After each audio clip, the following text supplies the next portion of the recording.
सबसे पहले मैं सभी साथियों को नमस्कार करता हूँ। देखिए, हमने नांगल चौधरी से हमारी साइकिल यात्रा शुरू की और जब साइकिल यात्रा का विचार हमारे मन में आया, कई तरह के साथियों के सुझाव थे, कई तरह की शंकाएं थी, लेकिन एक सभी के बीच साथियों में एक जुनून था कि हाँ, कुछ ऐसा किया जाए जिससे कि जन जागरूकता फैले और जो सरकार हमारे मुद्दे को, हमारे आंदोलन को भ्रमित करने के लिए अलग अलग तरह की बयानबाजी कर रहे हैं।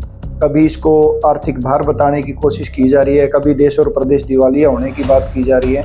उन सभी बातों का जवाब देने के लिए हमने इस यात्रा को करने का निर्णय लिया। और जब नांगल चौधरी से हमारी यात्रा शुरू हुई तो हमारे मन में था कि ये केवल हमारी कर्मचारियों की यात्रा साबित होगी। लेकिन जैसे ही हम नांगल चौधरी से आगे बढ़ते गए, नारनौल तक हम गए, तो कई बीच में जो पंचायतें आई, उन पंचायतों ने हमारी यात्रा का स्वागत किया। उसके बीच में हमने अपनी बात को रखा। वहाँ के बुजुर्ग, वहाँ के हमारे माताएं, बहनें, हमारे भाई, हमारे युवा साथी जो उस यात्रा का स्वागत करने के लिए पहुँचे थे, अपनी बात को हमने उनके बीच में रखा।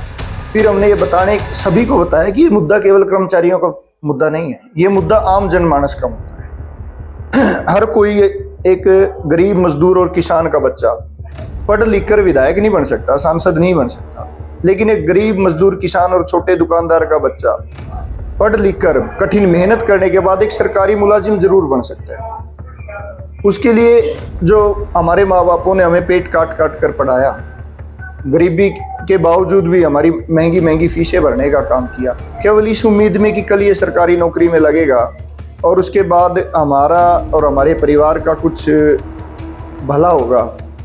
और पहले तो एक ये कहा जाता था कि ये सरकारी नौकरी का मतलब है कि आपको सामाजिक सुरक्षा मिलेगी, बुढ़ापे की लाठी पुरानी पेंशन मिलेगी। तो लेकिन वो 2004 में उस कॉन्सेप्ट को ख़त्म करते हुए सरकार नई बाजार आधारित पेंशन पॉलिसी लाए, जिसको नेशनल पेंशन सिस्टम के नाम से हम जानते हैं और न्यू पेंशन स्कीम के नाम से ज़्यादातर लोग जिसको जानते हैं। वो उसमें हमारे वेतन का पैसा काटा जाता है और सरकार जो आम जनमानस के टैक्स का पैसा है उससे उनको मिलाकर टोटल हमारे वेतन का 24% कुल राशि उसको बाजार में निवेश करती है। लेकिन उसमें सबसे बड़ा ड्रॉबैक, सबसे बड़ा नुकसान अगर हम कहें, वो सबसे बड़ा नुकसान है कि उसकी वापसी की कोई गारंटी नहीं, ना ही उसमें पेंशन का कोई प्रावधान है। और मैं तो यहाँ तक कहता हूँ, वो तो हमारा एक केवल इन्वेस्टमेंट प्लान है जो हमारे पैसे को ज़बरदस्ती काट कर बाजार में निवेश किया जाता है। और इन्वेस्टमेंट प्लान को कभी भी पेंशन पॉलिसी नहीं कहा जाता, इसमें पेंशन वर्ड जोड़ दिया गया। लेकिन अब जब PFRDA बिल को पढ़ोगे, उसकी पूरी पॉलिसी को पढ़ोगे, तो आपको कहीं भी ये जिक्र नहीं मिलेगा कि कर्मचारी जब रिटायर होगा तो उसको कितनी पेंशन मिलेगी। इसके खिलाफ हमने यात्रा शुरू की, जन जागरूकता यात्रा शुरू की। और मैं ये मानता हूँ कि इस यात्रा के माध्यम से हम जिस मकसद को लेकर चले थे, उस मकसद में हम 100% हम अपना देने को, और जो मकसद लेके लिखे थे वो मकसद हमारा पूरा हुआ 100%। आम जनमानस के बीच में मुद्दा पहुंचा। बहुत सारे बुजुर्ग हमें मिलते, हमारी माताएं मिलती, जब उनसे बात होती तो हर एक के मुंह से एक शब्द निकलता है कि जब विधायक और सांसद को एक दिन की सदस्यता पर 3-3, 4-4 पेंशनों का प्रावधान हो सकता है, तो ये तो हमारे बच्चे हैं, ये तो हमारे परिवारों के बच्चे हैं, तो इनको पेंशन का प्रावधान क्यों? तो उन्होंने भी कहा कि इस अन्याय के खिलाफ वो पूरा समाज हमारे साथ है।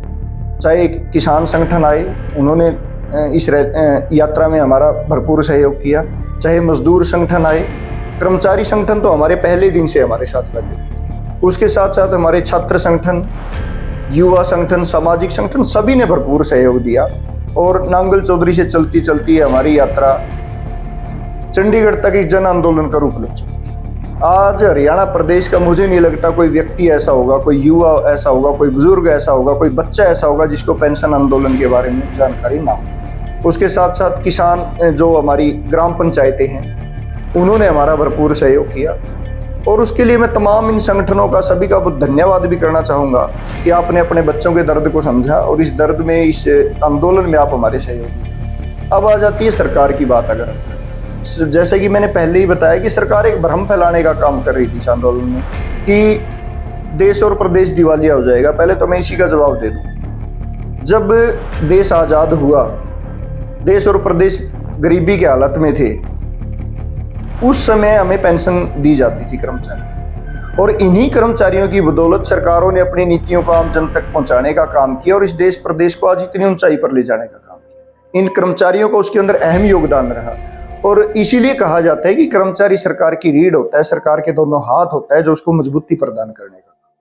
लेकिन आज ये सरकारें उस रीढ़ को, उन हाथों को काटने के ऊपर तुली हुई है। दूसरी बात है, आज प्रधानमंत्री जी, मुख्यमंत्री जी सभी कहते घूम रहे हैं कि हमारा देश विश्व की 5वीं बड़ी अर्थव्यवस्था है, 5वीं बड़ी अर्थव्यवस्था। जब देश गरीब था तो पेंशन दी जा रही थी, आज 5वीं बड़ी अर्थव्यवस्था तो पेंशन काट दी जा रही है।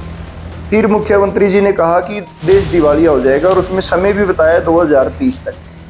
और उसका उन्होंने आधार किस चीज़ को माना और उन्होंने कहा कि एक व्हाट्सएप मैसेज उनको प्राप्त हुआ। मुख्यमंत्री जी से हमारी मीटिंग हुई, हमने कहा मुख्यमंत्री जी आपने किस आधार पर ये बयान दे दिया कि 2030 तक दिवालिया हो जाएगा अगर पुरानी पेंशन लागू कर दी जाए। उनके पास कोई जवाब नहीं था। हमने कहा आप व्हाट्सएप मैसेज के ऊपर विश्वास कर रहे हैं, आप संवैधानिक पद के ऊपर बैठे हैं, देश और प्रदेश आपकी तरफ देख रहा है कि आप ऐसी नीतियां लेकर आओगे जिससे आम जनमानस का भला होगा। लेकिन अगर व्हाट्सएप मैसेज को देखकर नीतियां बनने लगी फिर तो हो गया देश और प्रदेश का भला।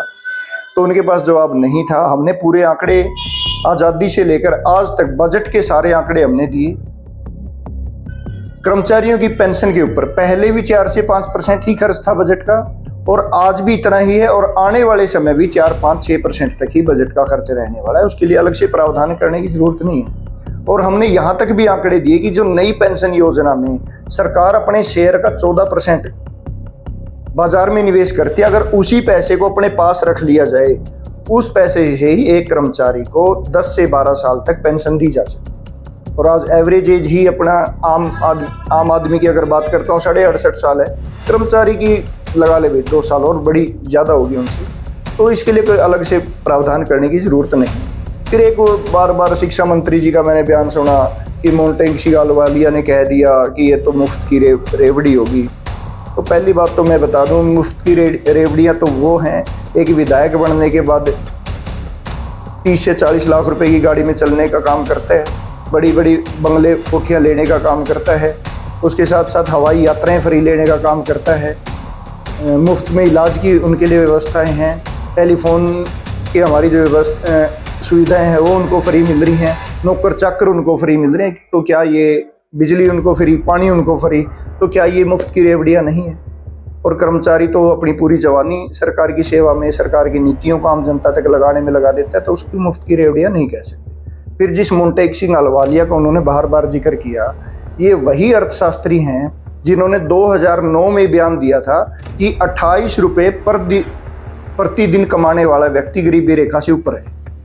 और ये वही मोंटेग अहलूवालिया है, नीति आयोग के उपाध्यक्ष रहते हुए इन्होंने जब अपने ऑफिस की रिनोवेशन करवाई तो ऑफिस के बाथरूम के ऊपर 35 लाख रुपए खर्च कर दिया था। तो उनकी अर्थव्यवस्था तो उनके अपने लिए कुछ है, गरीब आदमी के लिए कुछ है, कर्मचारियों के लिए कुछ है। तो ये सब भ्रम फैलाया जा रहा है। तो इसीलिए हम आम जनमानस से भी पुनः, पहले भी उन्होंने हमारा साथ दिया, आगे भी उनसे आग्रह करेंगे कि आगे भी हमारे इस आंदोलन में बढ़ चढ़कर हिस्सा लेंगे।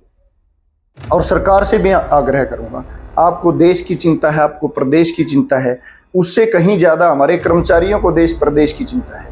वो भी चाहते हैं देश प्रदेश तरक्की करे। जब आप उनके बुढ़ापे का सम्मान करोगे, उनकी सामाजिक सुरक्षा देने का काम करोगे, तो वो मन से काम करेगा, खुश होकर काम करेगा और देश प्रदेश को और तरक्की पर ले जाएगा। फिर हम एक नारा लेकर इस यात्रा में निकले कि हो सकता है सरकार ना माने, क्योंकि ये लाठी डंडे की सरकार बन चुकी है।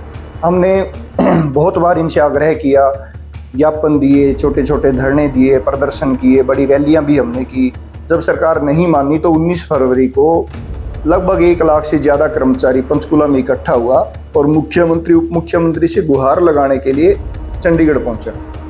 लेकिन वहाँ हुआ क्या, हमारी बात सुनने की बजाय हमारे ऊपर लाठियाँ चलाई गई, हमारे ऊपर पानी की बौछारें चलाई गई, यहाँ तक कि जैसे कि हम आतंकवादियों को काबू में किया जाना हो, हमारे ऊपर आंसू गैस के गोले तक छोड़ दिए। हमारी बहुत सी बहनों के कपड़े फाड़ दिए गए, हमारे भाइयों को सर में चोट लगी, किसी की टांग टूटी, किसी का हाथ टूटा। लेकिन इतनी निर्दयता के बाद भी आज तक सरकार के कानों पे जू नहीं रेंग रही कि वो पुरानी पेंशन को बहाल करें। हम दृढ़ निश्चय लेकर चले हैं, हर कर्मचारी, हर अधिकारी, हमारा भाई, हमारी बहनें, कि जब तक पुरानी पेंशन बहाल नहीं होगी ये आंदोलन चलता रहेगा।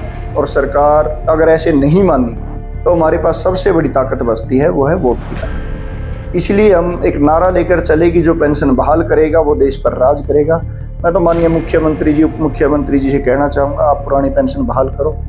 हम आपको धन्यवाद भी करेंगे, आपके साथ खड़े भी हैं। लेकिन अगर आप ऐसा नहीं करते, हिमाचल प्रदेश आपके सामने उदाहरण है, वहाँ के भी मुख्यमंत्री इसी तरह तानाशाही रवैया अपना रहे थे, लाठी डंडे चलाने का काम करते थे। विधानसभा में यहाँ तक उन्होंने कह दिया था कि अगर कर्मचारियों को पेंशन चाहिए तो चुनाव लड़ो। हमने कहा था कि हमारा काम चुनाव लड़ना नहीं है, हमारा काम तो आम जनमानस की सेवा करना है और हम करते रहेंगे।